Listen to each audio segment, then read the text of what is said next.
Hello बच्चों, तो कैसे हो आप लोग। और आशा करते हैं आप लोग स्वस्थ होंगे, मस्त होंगे। और हम लोग पढ़ेंगे आज कक्षा 9th की साइंस, और जिसमें पहला चैप्टर है हमारे आसपास के पदार्थ।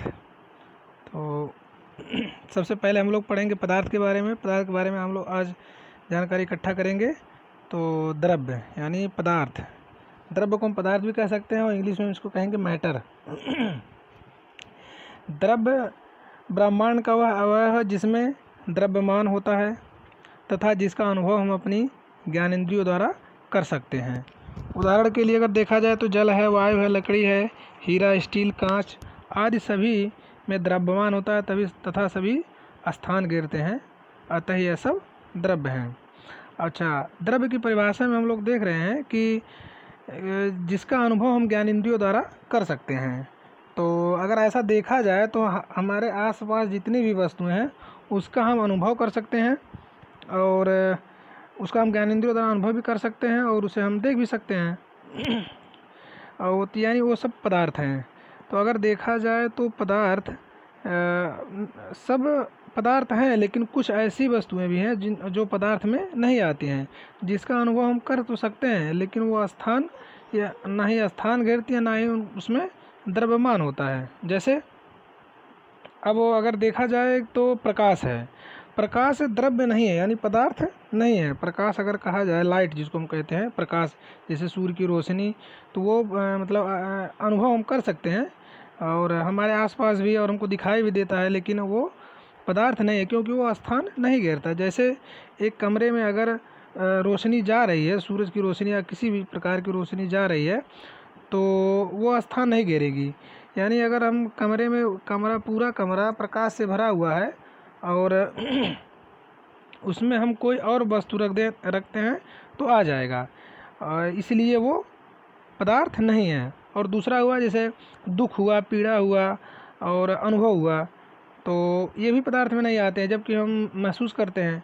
जैसे अगर कोई हमको एक थप्पड़ मार रहा है तो हमको तो दर्द होगा, लेकिन हम कह नहीं सकते कि 2 किलो या 4 किलो हमको दर्द हुआ। बस हम अनुभव कर सकते हैं कि हमको दर्द हुआ है, लेकिन हमको अनुभव हो रहा है, लेकिन फिर भी वो द्रव्य नहीं है, यानी वो मैटर में नहीं आता है। तो इसी प्रकार से जैसे दुख हुआ, पीड़ा हुआ, हमको खुशी भी हो गई, तो जैसे उसको हम ना ही तौल सकते हैं ना ही वो स्थान घेरती है। जैसे हमको कोई एक थप्पड़ मार रहा है, हमको दर्द हुआ, तो वो तो स्थान नहीं घेर रहा है, लेकिन फिर भी हम हमारे ज्ञानेंद्रियों द्वारा हमको अनुभव हो रहा है, तो ये सब पदार्थ में नहीं आते हैं। तो हम भी और पढ़ रहे हैं, इससे संबंधित महत्वपूर्ण चीज़ें हैं। तो जैसे पदार्थ से संबंधित कुछ महत्वपूर्ण पद हैं। द्रव्यमान, अभी हम लोगों ने पढ़ा कि पदार्थ में द्रव्यमान होता है। द्रव्यमान का मतलब उसका कुछ न कुछ वजन होगा भार में, 1 किलो, 2 किलो, 1 ग्राम, 2 ग्राम, कुछ भी, समथिंग, चाहे वो एक ही कण हो, लेकिन उसमें कुछ न कुछ द्रव्यमान यानी उसमें कुछ न कुछ वजनाई होगी, वो कुछ न कुछ वजन का होगा। द्रव्यमान तो किसी वस्तु में उपस्थित द्रव की वास्तविक मात्रा को, उसको द्रव्यमान कहते हैं। किसी वस्तु का द्रव्यमान सदैव निश्चित होता है, अर्थात स्थान परिवर्तन के साथ इसका मान परिवर्तन नहीं होता है। इसे हम यम द्वारा प्रदर्शित करते हैं। यम फॉर मास होता है, मास को हम द्रव्यमान कहते हैं, इसलिए साइंस की भाषा में इसको हम यम द्वारा प्रदर्शित करते हैं। तो और दूसरा है महत्वपूर्ण पद भार, वेट, जिसको हम लोग कहते हैं भार। यानी वो जैसे भार कहा जाए तो जैसे कोई 2 किलो, 4 किलो, किसी भी वस्तु का कोई ना कोई कुछ ना कुछ तो भार होता है, तो उसी को हम भार या वेट कहते हैं। पृथ्वी अपने केंद्र की ओर वस्तुओं को जिस बल द्वारा आकर्षित करती है उसे हम भार कहते हैं। स्थान परिवर्तन के साथ साथ इसका मान परिवर्तित हो जाता है, इसे W द्वारा हम लोग प्रदर्शित करते हैं। इसे W द्वारा इसे हम प्रदर्शित करते हैं। तो यही वेट का जो पहला अक्षर है W, इसी को, वेट को हम W द्वारा प्रदर्शित करते हैं। अच्छा, वेट जो है, भार, ये पृथ्वी के विभिन्न हिस्सों पर उसका मान परिवर्तित होता रहता है।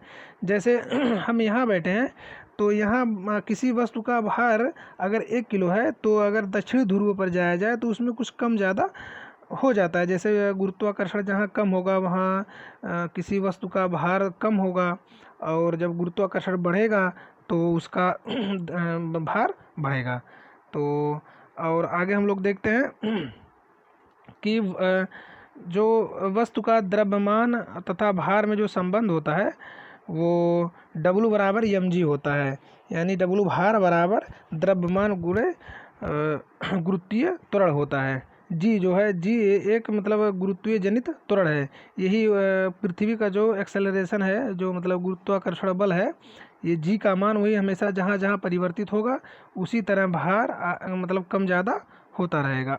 अब इसका उदाहरण ले लीजिए कि जैसे उदाहरण के लिए अगर हम लोग देखें तो अगर अंतरिक्ष में जी का मान शून्य होने के कारण, अंतरिक्ष में जी का मान शून्य होने के कारण वस्तु का भार शून्य प्रतीत होता है। इसलिए चंद्रमा पर जी का मान पृथ्वी पर जी के मान का 1/6 होता है। यानी अगर कोई वस्तु, यानी कोई भी वस्तु पृथ्वी पर 600 किलोग्राम का है तो उसे चंद्रमा पर 100 किलोग्राम का प्रतीत होगा। यद्यपि दोनों स्थानों पर द्रव्यमान समान रहेगा। जैसे द्रव्यमान जिसमें जो वो 1 किलो जो वस्तु है तो 1 ही किलो रहेगा, लेकिन इसका आयतन तो समान रहेगा, लेकिन जब उसका द्रव्यमान तो समान रहेगा, लेकिन जो भार है उसमें 1/6% की कमी आ जाएगी। जैसे कोई आदमी अगर पृथ्वी पर 60 किलो का है तो अगर हम उसको चंद्रमा पर ले जाएंगे तो वो हो जाएगा 10 किलो का। तो यानी ये जब जी का मान परिवर्तित होता रहता है, क्योंकि वहाँ जी का मान शून्य के बराबर है चंद्रमा पर, तो इसलिए वहाँ पर उसका भार कम हो जाएगा। हाँ अच्छा, ये ध्यान रहे कि आयतन और जो भार है उसमें आप थोड़ा जो फ़र्क है उसको समझिए। द्रव्यमान और भार है, जैसे द्रव्यमान मास है और भार वेट है। तो द्रव्यमान यानी जैसे कहा जाए 1 किलो गेहूं में, मान लीजिए 1 किलो गेहूं में 100 दाने गेहूं के हैं तो चंद्रमा पर वो 100 दाने ही रहेंगे, उसी को हम लोग द्रव्यमान कहेंगे। यानी वो जो 100 दाना है वो दाने में कमी ज़्यादा नहीं होगी, लेकिन वो 100 दाना 1 किलो है तो चंद्रमा पर उसका मतलब भार कम ज़्यादा हो सकता है। पृथ्वी का विभिन्न स्थानों पर उसका मान कम ज़्यादा हो सकता है, लेकिन द्रव्यमान समान रहेगा। तो द्रव्यमान से आप लोग समझ सकते हैं कि द्रव्यमान जैसे 1 किलो है, 1 किलो उसका भार हो गया, और 1 किलो में 100 दाना मान लीजिए है तो वो 100 दाना जो है वो द्रव्यमान होगा, क्योंकि वो 100 दाना ही रहेगा। उसे कहीं भी ले जाया जाए, अंतरिक्ष में ले जाया जाए और जैसे पृथ्वी के किसी भी स्थान पर लेकर जाया जाए तो भार का मान तो बदलता रहेगा लेकिन द्रव्यमान सेम रहेगा, क्योंकि जब जब जी का मान बदलेगा तो उसके मतलब भार में कमी बेसी देखी जा सकती है, लेकिन द्रव्यमान उसका अपरिवर्तनशील रहेगा। और हम लोग आयतन देखते हैं। आयतन से अगर सीधा सीधा कहा जाए तो आयतन का मतलब होता है उस वस्तु द्वारा घेरा गया स्थान। जैसे हम किसी ईंट को ले रहे हैं तो अगर कहीं रख रहे हैं तो एक ईंट जो स्थान घेर रही है वह उस वस्तु का आयतन होता है। तो इसका अगर आयतन का परिभाषा देखा जाए तो किसी वस्तु द्वारा घेरा गया स्थान उस वस्तु का आयतन कहलाता है। इसे v द्वारा प्रदर्शित करते हैं, v द्वारा, इसे मतलब v द्वारा प्रदर्शित करते हैं, तो इसको हम वॉल्यूम कह सकते हैं। तो और आगे हम लोग देख रहे हैं कि मतलब एनर्जी ऊर्जा। एनर्जी जो ऊर्जा है तो इसका अगर परिभाषा देखा जाए तो किसी वस्तु के कार्य करने की क्षमता को ऊर्जा कहते हैं। किसी वस्तु के कार्य करने की क्षमता को हम ऊर्जा कहते हैं, और प्रत्येक द्रव्य में ऊर्जा की एक निश्चित मात्रा होती है। ऊर्जा अपने विभिन्न रूपों में जैसे प्रकाश ऊर्जा, ऊष्मीय ऊर्जा, ध्वनि ऊर्जा, विद्युत ऊर्जा, गतिज ऊर्जा आदि से किसी भी रूप में उपस्थित हो सकती है। ऊर्जा में न तो द्रव्यमान होता है और न ही कोई भौतिक अवस्था होती है। इसे ई द्वारा प्रदर्शित करते हैं, इसे ई द्वारा प्रदर्शित करते हैं। ई मतलब एनर्जी को हम ई से डिनोट करते हैं। अच्छा, ऊर्जा को न तो बनाया जा सकता है और ना ही नष्ट किया जा सकता है। जैसे बहते हुए पानी में भी ऊर्जा होती है और चलते हुए हवा में भी मतलब चलते हुए हवा में भी ऊर्जा होती है। तो इसमें मतलब ऊर्जा जैसे बहते हुए पानी में ऊर्जा है, पानी बह रहा है उसको हम ऊर्जा में बदल सकते हैं। जैसे ये होता है जो टरबाइन द्वारा हम इलेक्ट्रिसिटी जो हमारे घरों में आती है वो पानी से ही बनाया जाता है, तो उसको हम पानी की में ऊर्जा जो होती है उस ऊर्जा का हम उपयोग करके टरबाइन को घुमाते हैं और उसी द्वारा हमको विद्युत ऊर्जा प्राप्त होती है। यानी हम गतिज ऊर्जा को हम विद्युत ऊर्जा में बदल सकते हैं।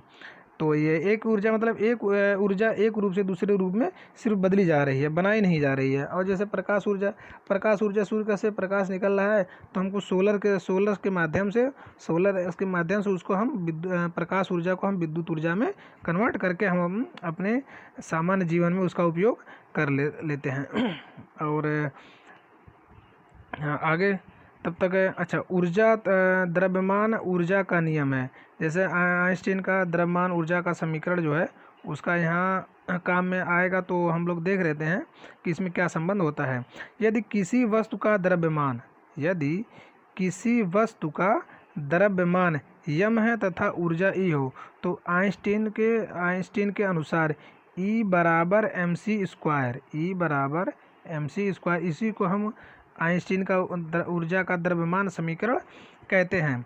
अच्छा हाँ, ई में जो एनर्जी है यानी एनर्जी बराबर मास गुणे प्रकाश का वेग होता है। सी स्क्वायर जो है वो प्रकाश का वेग है, जो 3 गुणे 10 सेंटीमीटर प्रति सेकंड है। ये प्रकाश की चाल होती है सी बराबर। तो ई बराबर mc स्क्वायर मतलब ये होता है आइंस्टीन के द्रव्यमान ऊर्जा समीकरण। तो और बाकी हम आगे देख रहे हैं।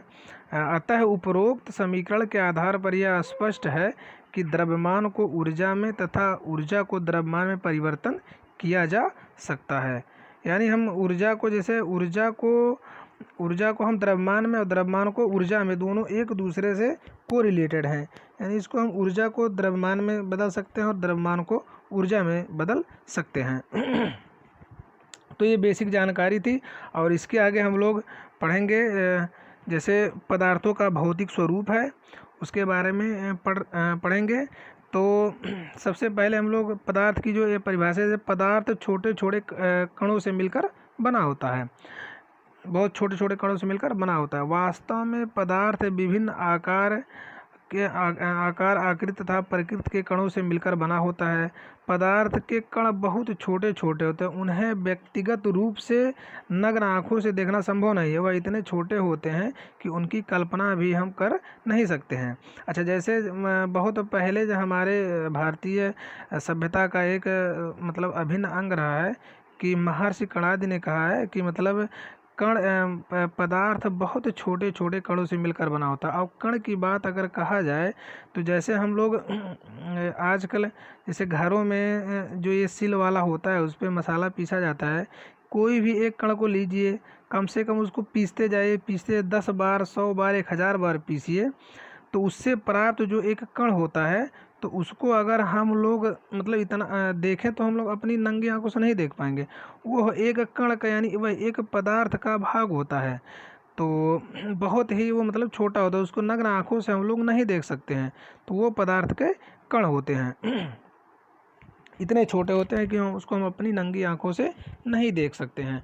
तो उसको देखने के लिए तो हम लोग माइक्रोस्कोप का इस्तेमाल करते हैं, तो हमको छोटे छोटे कणों के रूप में दिखाई देता है। और पदार्थ के कुछ जैसे अभिलाक्षणिक गुण हम देख लेते हैं हम लोग। तो नंबर 1 है इसमें, पदार्थ के कणों के मध्य रिक्त स्थान होता है। यानी हम पदार्थों के बीच जो जैसे 2 पदार्थ हैं तो उसके बीच मतलब रिक्त स्थान यानी खाली स्थान होता है। अब उदाहरण के लिए देख लिया जाए कि हम लोग कैसे पता करेंगे कि कणों के मध्य रिक्त स्थान होता है। तो जैसे हम लोग एक गिलास दूध ले रहे हैं, उसमें अगर 1 चम्मच चीनी डालते हैं और थोड़ी देर उसको हम हिलाते हैं तो उसी में वो घुलनशील हो जाता है। तो आखिर 1 चम्मच चीनी कहाँ गया, जबकि दूध एक ही गिलास रहता है, वो बढ़ता नहीं है।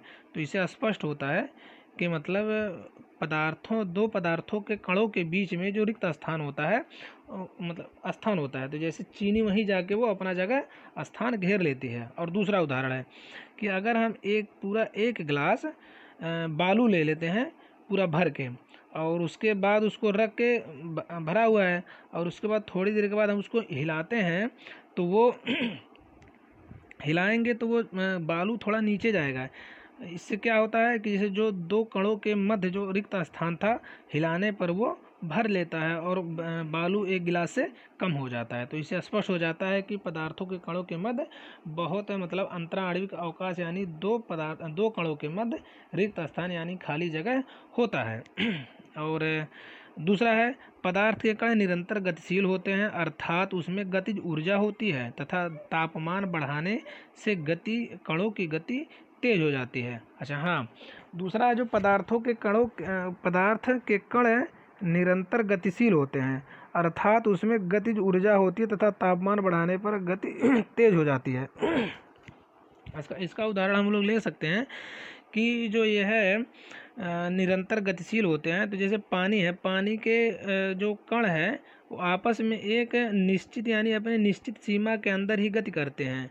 तभी जैसे अगर हम पानी है तो गिलास में रखेंगे तो वो गिलास के शेप का हो जाएगा, और उसे कटोरे में रखेंगे तो कटोरे का आकार मतलब धारण कर लेता है।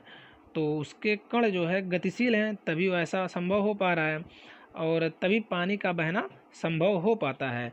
और जैसे लोहा है, लोहा तो बहुत ठोस होता है, उसके मतलब कण जो है नगण्य के मतलब, लेकिन फिर भी गति करते हैं, क्योंकि जैसे लोहा है तो उसको हम लोग अगर हथौड़े से चोट करते हैं तो वो भी अपना आकार बदल लेता है। तो ये जो पदार्थों के कणों के का जो कण है, अगर उसमें गतिज ऊर्जा है तभी ये संभव हो पा रहा है।